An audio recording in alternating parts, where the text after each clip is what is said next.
Welcome to my channel. तोता। बहुत समय पहले की बात है।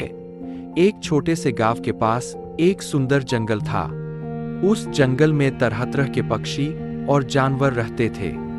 उन्हीं पक्षियों में एक अनोखा तोता भी रहता था जिसका नाम चिरकू था।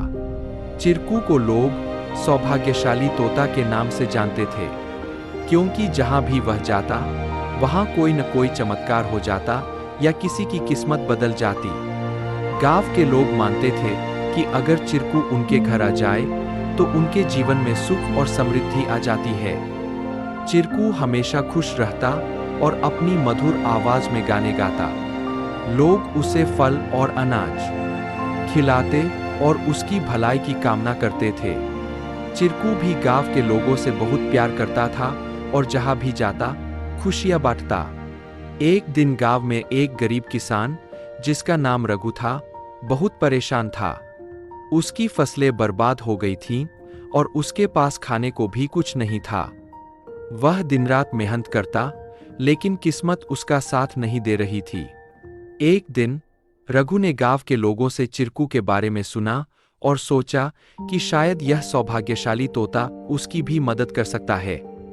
रघु ने तय किया कि वह चिरकू से मिलकर अपनी किस्मत बदलने की विनती करेगा।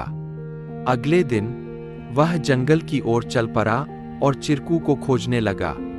बहुत ढूंढने के बाद उसे चिरकू एक पेड़ की डाल पर बैठे हुए मिला।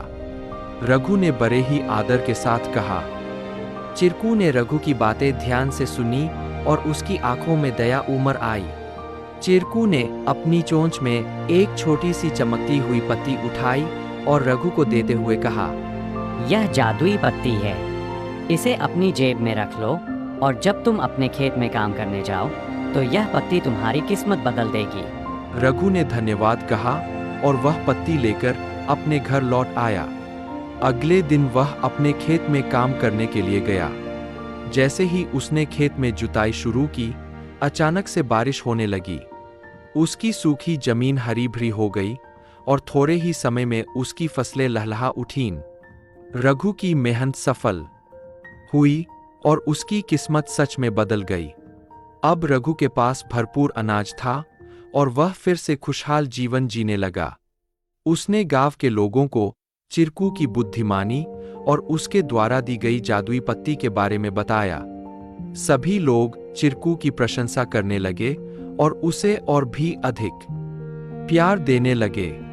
लेकिन चिरकू ने रघु को एक बात कही थी, याद रखना, यह पत्ती सिर्फ तुम्हारी मेहनत का साथ देगी। अगर तुम मेहनत करना छोड़ दोगे तो यह भी अपना जादू खो देगी। रघु ने चिरकू की बात समझ ली और कड़ी मेहनत जारी रखी। धीरे धीरे उसकी स्थिति पहले से बहुत बेहतर हो गई। वह गांव के सबसे सफल किसानों में से एक बन गया, लेकिन उसने कभी यह नहीं भूला कि उसकी सफलता में चिरकू और उसकी मेहनत का कितना बड़ा हाथ था।